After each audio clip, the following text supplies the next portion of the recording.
misunderstanding. And what I want to do is just to explain what it actually decided and what it didn't decide. And if you think that I'm apologizing for the decision at the end, you can say so. If you think I've explained it, you can say so. The first thing you have to realize is that it wasn't a case about whether Zionism was good, bad, or indifferent. Professor David Miller clearly thought that it was bad. He says that his belief in anti-Zionism is a philosophical belief. The university didn't challenge whether he was right or wrong about Zionism. They simply said believing in anti-Zionism is not a philosophical belief. And that matters because a philosophical belief is a protected characteristic under the Equality Act. So what he was trying to show was that he was dismissed because of his philosophical beliefs.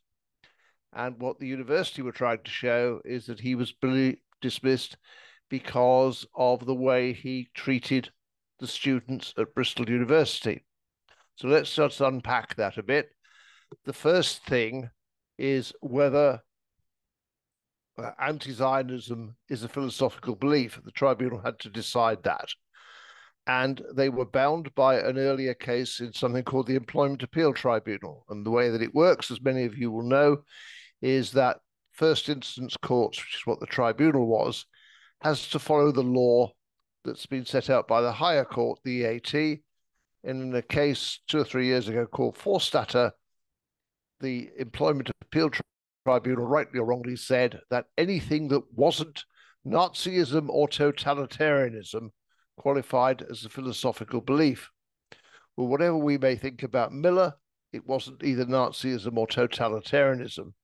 So it was a fairly easy victory for him to show that within the current law, which may or may not be right, he qualified for a philosophical belief. It wasn't about whether Zionism, anti-Zionism, or anything else is good, bad, or indifferent. The university specifically didn't argue that. And if Robbie gets here, I'll stop. So very briefly, the second part of the decision was, why was he dismissed? The university said he was dismissed for his conduct. He said he was dismissed for his views. The tribunal came to the view he was dismissed for his views. I think they were wrong on that. But I would take far longer than I've got if Robbie's going to come on to explain that. But just bear in mind, there were two issues. One was it philosophical belief, nothing to do with whether it's good, bad, or indifferent. And secondly, why was he dismissed? That's a pure matter of fact. If he's dismissed because of his views, that's unlawful.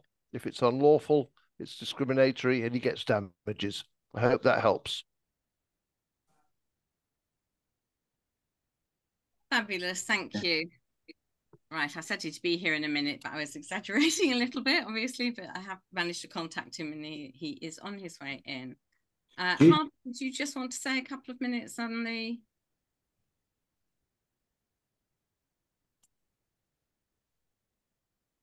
UJA? Yeah, hi everyone. I just returned from a UJIA solidarity mission to Israel. I went with very sort of mixed feelings. I wanted very much to go, but I was also very anxious and trepidatious about how I would feel. And I would encourage everybody to visit Israel, whether it's on a mission or whether it's just as a regular tourist, especially as hopefully flights become more available. British Airways has announced that they're starting from the 1st of April, and hopefully others will follow. It's really important not only that we show solidarity just by speaking to people on the streets, but also that we go and spend money there. The economy is starting to suffer, and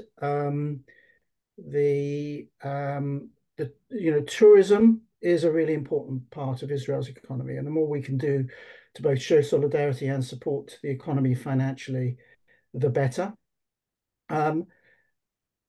It was really moving and quite inspirational to hear people's reaction that we, British Jews were visiting Israel in the time of war. And there was one particular lady.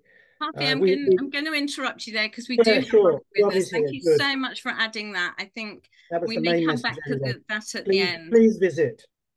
Thank you so much for Colin and Harvey. And let's officially start now. So let me just refind. Let's bring Robbie onto Spotlight and me as well. So good morning again, everyone, and welcome, Robbie. Thank you for joining us. For those of you who don't know me, I'm Judy Trotter. I could have said that bit at the beginning. Head of Adult Education at JW3. And thank you all for coming every Friday morning and this morning, and Robbie for joining us.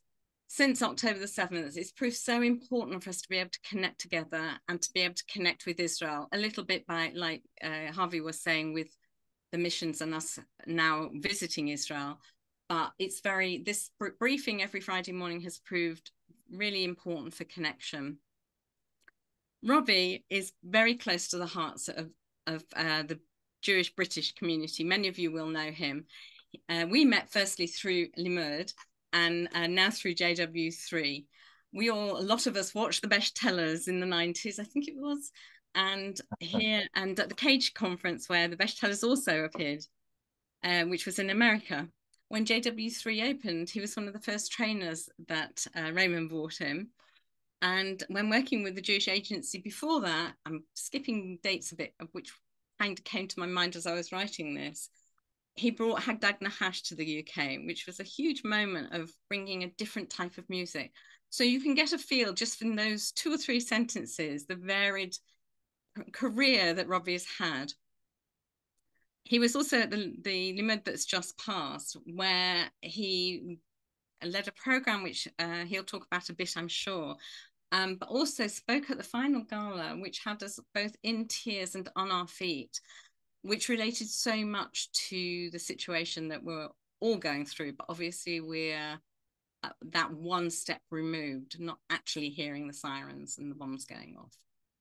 So as always, I'm going to extend those of you that have to leave at 12:30. I know a lot of you do have yogas and shopping and things to go. Just pull yourself out, and you can look at the recording afterwards, but we'll extend so we get the most of Robbie we can. So we will take some questions. Please put them in the chat as usual so that I can ask them. So Robbie, it's not an easy task that we've asked of you, but what's uppermost on your mind this morning that you'd like to share with us? Thank you. Oh, you need to unmute yourself. Unmute. Sorry. No, I'm joking. I'm joking. Thanks for having me, Judy. And my apologies for my late arrival. I got mixed up between the time zones, even though Judy had made it absolutely clear what time I was supposed to be arrived. I'll tell you what's on my mind. It's very difficult to have a conversation when so much of our conversations online, we are speaking globally, but thinking locally. And the local, the idea of the people with whom I have something in common, feels to me is splitting into 10 million different pieces, and it's really difficult to talk to anybody. I want to illustrate this with a little anecdote from a guy called Jackie Levy, who's a sort of a raconteur broadcaster journalist who has family kidnapped at the moment. And he once told, he said, what's the worst joke in the world? And he says, the worst joke in the world is the joke that no one laughs at because everyone's coming at it from a different direction. So he says, the joke goes like this. There's a pogrom in a little village, and the Cossacks are slashing their way through the whole town. And at the edge of the village is the tzaddik.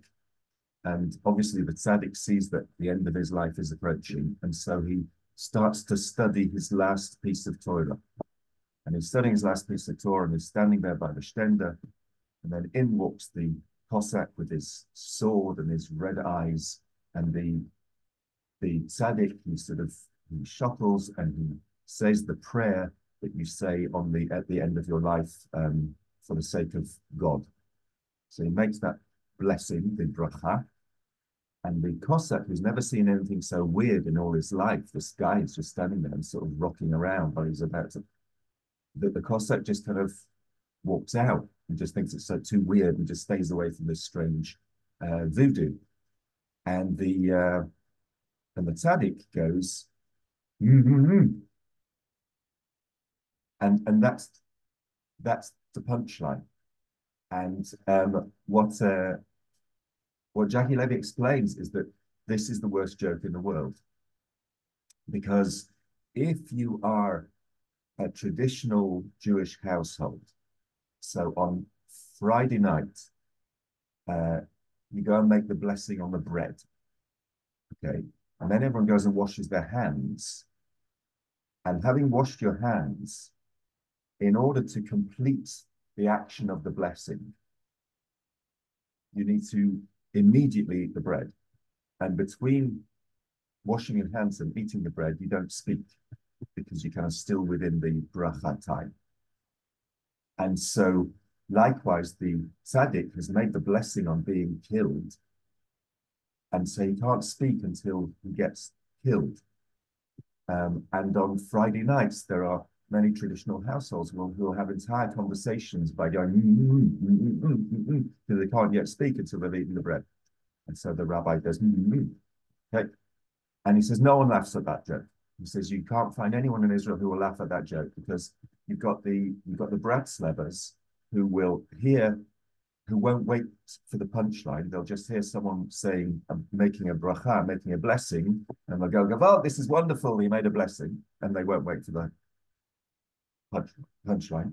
You got folks from another yeshiva who will listen to it and go, yeah, but it wasn't exactly at that point, and he didn't read that bit, and when the Cossack came in, he did such and such. And you have the Sephardi, the Mizrahi Jews, who'll get all uppity. They're going to go like, what do you mean? You think that we don't have pogroms? You have the feminists asking, where are the women in the story? And so on and so on and so on, that there are so many communities that the story doesn't speak to. So no one laughs and no one gets the joke. What's going on, it feels, in Israel, in the Jewish world, and across the world now, and this is the thing which is doing my head, is that we're splitting into so many different groups, where each different group takes different things as common knowledge, as obvious. We're in this crazy situation, for example, in Israel. We knew it was going to happen, that the terrible unity and the euphoria of this forced togetherness is breaking into pieces, the way that I'm feeling. We have a crazy situation, trying to find what it is we understand about the hostages. There are now at the moment Israelis and political leaders who are blocking trucks full of humanitarian aid, blocking them getting into Gaza. And for them, it makes absolute sense, because of course, in Gaza, Hamas is holding our hostages. That's the ultimate humanitarian crime. And so until they release them, they shouldn't be getting the humanitarian aid that's being sent in. And so they're stopping that happening, even though the government itself has decided that that's what's required. And they feel that they're doing exactly the right thing, at the same time as others feel that it's the worst thing that they could possibly be doing. There are people wandering around in Israel. A lot of people now have guns. Our new security minister, national security minister, has wanted to make guns much more freely available in Israel. There are a lot of people who feel a great deal safer now that they have guns. And I feel absolutely terrified. I put something on Facebook which was really dumb, because again, I was speaking locally or specifically, and it went globally. I said, wouldn't it be great if, because I was just following, you know how you doom scroll all these, watching Elon Levy get humiliated by some other disgusting reporter or journalist and him doing a really good job. And I remember saying, wouldn't it be interesting if we said that the wars will end not when we've defeated, what if we said the war will end when Hamas surrenders? To flip the agency, that folks who are making decisions, that Hamas is also making specific decisions.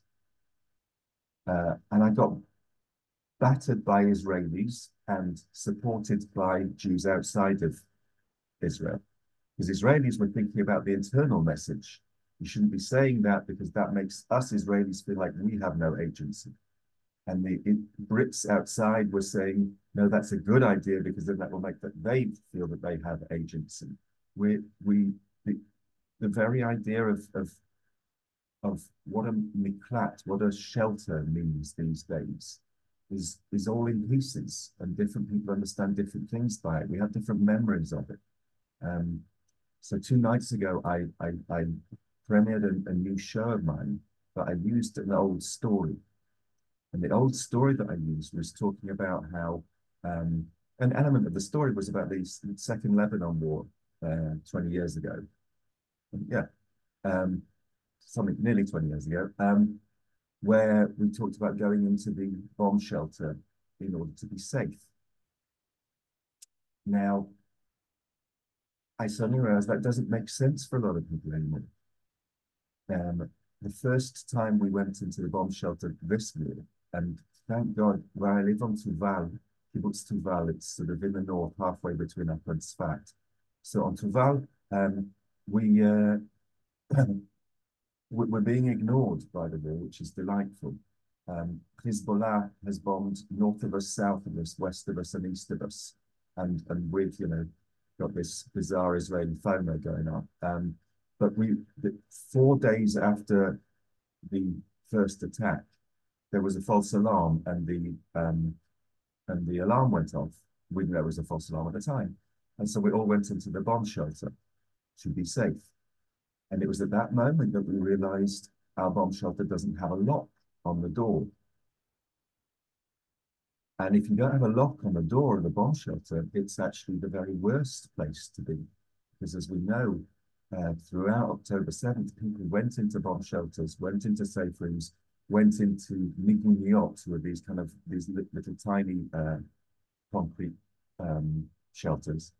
And of course, all that was required was for Hamas to throw in a grenade, and that was everyone gone. So all over the place, it's feeling like there's a shattering. There's a shattering in our hearts anyway, but there's also a shattering of who I can speak to without having to explain 10 million things before you understand where I'm coming from. Again, sort of summing up with that other little joke. You know, the joke of the guy, the sociologist who goes to the old kibbutz up in the north. They don't have TV, they've stayed sort of ideological, and so they sit around at the dinner table. And all of a sudden, then the sociologist is there being taken around. And all of a sudden, someone stands up and yells, 13. And everyone cracks up laughing, rolling on the floor. Someone else stands up and says 45. And people are rolling on the floor, holding their sides, blurting their food out. And the sociologist says to the guy next to him, says, what's going on? And the kibbutznik says, well, you know, we know each other so well. We've been here for so long. We really love a good joke. But we know all the jokes now. So we sort of save time. We just numbered each one of the jokes, and you just say the joke.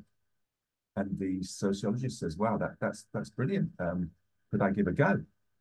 So they said, yeah, sure.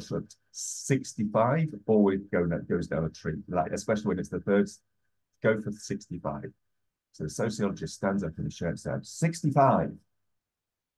Total silence. No one responds. You sort of just hear the embarrassed clicking of cutlery on a plate. And the sociologist is distraught and says to the guy, what went wrong? He said 65 goes down well. And his friend says, yeah, it's just the way you tell it. But behind that is this idea that there's so many things that a community is defined by what we don't need to explain. It's defined by our shortcuts. So when I say enemy, when I say gun, when I say shelter, when I say peace, we all know what we mean. When I say justice, when I say freedom, and these days it feels like across the world, within the Jewish world, within Israel, and throughout the world, we're just losing our shorthand. And when everything needs to be explained, then there's no intimacy. We're all strangers. So I'm kind of feeling miserable these days, Judy. It's great. Tell us a little bit more about. It's interesting that you've been in this kind of, I won't say safe space because it's certainly not a safe space, but the fact that you have not been protected by the Iron Dome, it's not been necessary. You've not seen the intimacy that some others have seen. How has that affected how you live your daily life?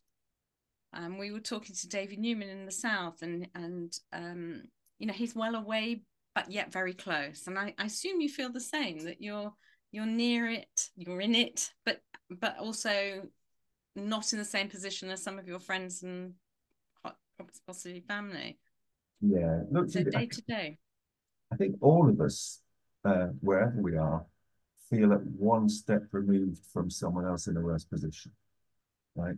Even David is going to say, well, at least they didn't do that. There are my friends who are stuck in hotels because their community was destroyed, but at least so no one died, or at least someone isn't stuck in Gaza. So my daily life is pretty much, but okay, physically, my daily life is just as it was, and practically, in terms of going to work and doing jobs, is the same. The difference is the difference is the emotional weight and the dread, which is like Shai Sharper, who's a cartoonist in Israel, very soon after 7th of October, he drew a cartoon of him sitting at his desk with a huge boulder sitting on his shoulders. And so I think there's an element of that going on. And the other thing is that wherever you are physically, one is only at one or two levels of what's it called? Level of detachment, level of connection, 6 levels of whatever. Whatever will do. Of somebody who's fully inside. So, for example, the daughter of our neighbors on the kibbutz got married to a guy who lives on kibbutz Be'eri. I went down there. I did their wedding. On the 7th of October, it was her birthday. And it was early in the morning. I sent to her a Facebook message, kind of a jokey thing. You know, how you doing? I hear that you're stuck in your safe room. Hope you get, you know, a nicer attention next year for your birthday. And she wrote back, yeah, ha ha, this is a bit weird. And it was only later she ended up another 14 hours with her kids inside that safe room and got away safely with her entire kibbutz destroyed. The guys across the road, he got called up into reserve duty, and we didn't see him for another 60 days. Parents of a kid on the kibbutz. So wherever it goes, Hilah, my daughter, she's 23. That's the generation that has both been hit by this and is defending us. So she had several friends who were at the Nova party. One girl who was in Gaza, and many friends who are in Gaza fighting. A friend of us got killed. So it's not that far away. And I suppose it's this feeling of that it's just one just prays that it stays at the distance it is and doesn't get even closer. Absolutely. And I think that brings us on nicely to the next question, which is, we've looked several of these weeks, and it comes in even when it's not the focus, on the trauma this has caused all over. I mean, but specifically, as you say, for that age group that should be enjoying life, not having to be in Gaza or have friends in Gaza, and of course having to do a lot of funerals, and the trauma of dealing with this now, and then the trauma of dealing with it hopefully in the very near future when we're starting to come out of this, is obviously going to have an immediate effect and a very long serving effect. I know we were saying last week that they've set up new PTSD centres for the soldiers. I know the universities have set up centres to deal with it, but it affects everyone of every age. And I'm sure, I don't know what your new plays are about. I'd only seen this week that you're doing one, but presumably the arts world is also having to deal with it and kind of change slightly what they would have been doing anyway. Have you got a sense of that yet? It's very interesting how the responses come and where they come quicker. On the one hand, there's been a lot of new creativity, in particular visual arts. I don't know whether you've been following an artist called Shoshka Engelmeyer, who it's a he who has an alter ego as a she, not in a transgender kind of way. He actually sort of puts on a whole costume. It's all kind of, it's weird, and I've never really liked his art until the 8th of October, when he started creating these postcards, these very sort of naive style postcards, and he's been doing a postcard every day since. And very beautiful stuff. Things like, he did a beautiful one of a woman hugging someone who's transparent, because he's in Gaza and she's not, and also lovely sort of fantasy situations of when they get released. The visual arts have been really interesting. The music, so I perform with a guy called Adam Madil, who performs with Tipex, which is a very, very famous and beloved band. For the first 2 or 3 months, pretty much all the top artists were simply going south and performing for free, either performing for evacuated communities or performing for soldiers. And for them, the weird thing Adam was telling me was that they weren't quite sure what to do, because, for example, Tipex is a real party band. They play happy music and people are jumping around, and they're coming to people who are now in their 2nd month of an entire family living in one hotel room, knowing that their home is destroyed and many of their friends are dead. How do you start a show? How do you do a performance? And it was a realization that people nevertheless need some connection to who they were and where we were. There's a beautiful teaching of I can't remember the name of the rabbi, which is kind of bad. That after the Yom Kippur War, there was some time of trauma in Israel, and it was Simchat Torah, and the expectation was that everyone's going to dance around and be happy, but no one felt happy. And the rabbi talked about a Beit HaSho'eva, which is connected to Simchat Torah and to Sukkot.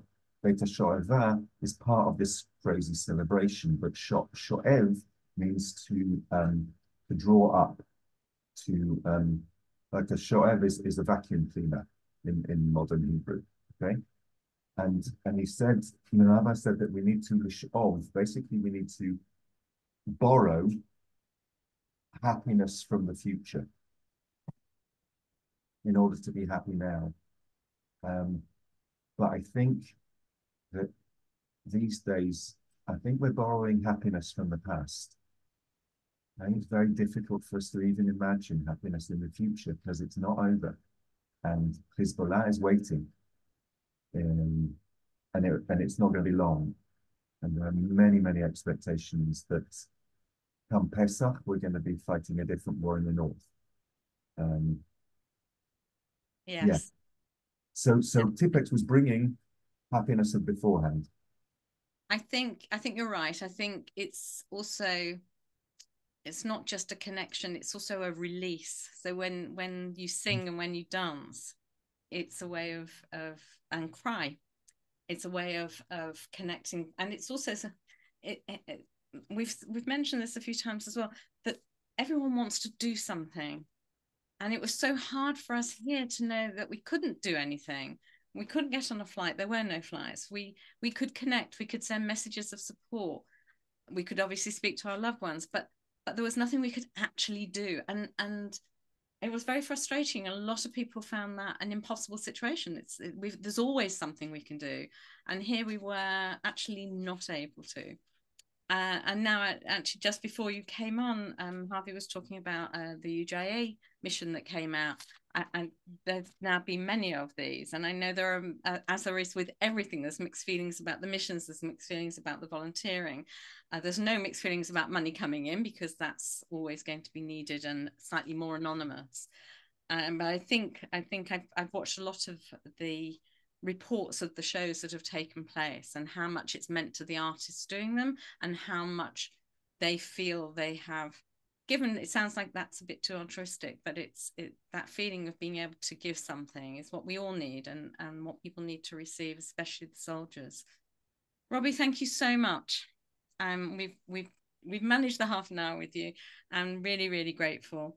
I usually try and finish on a note of optimism, but I think the optimism is that we have to just keep going. I don't know if you want to add either optimistic or not optimistic, because you're right, it's not good times we're in, and we need to be this is where we have to really grab it and run with it. This is the reality, and there's no point in trying to make it look glossy. But a final word from you. All right, yeah. Optimism. I'm not sure. I'll tell you one thing which I learned from a wise man who said to me that he always approaches things through CIA. CIA, control, influence, adapt. And that we look at every situation, that it makes sense to look at every situation. What can I control? What can't I control that I can influence? And what can I neither influence nor control and need to adapt to? And that too often we waste our energy on hanging on to something which we trying to control, something that we can't control, or desperately trying to influence something that we need to admit we can't influence, and we need to adapt to it. And I think that we need to be looking at, there's a hell of a lot right now that we definitely can't control. And I fear that there's a huge amount that we can't influence either, and we've got to do a lot of adapting. And that needs energy too, and that's got value too. But luckily we do have a history of adapting. I've heard it said. and we will continue to do so. Robbie, thank you so much for joining us. All right. And thank you everyone for coming. Sean's clapping there, thank you.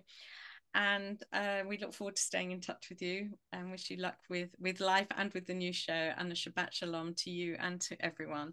All take care, and we'll see you next week. Lovely. Thank you. Thanks for having me.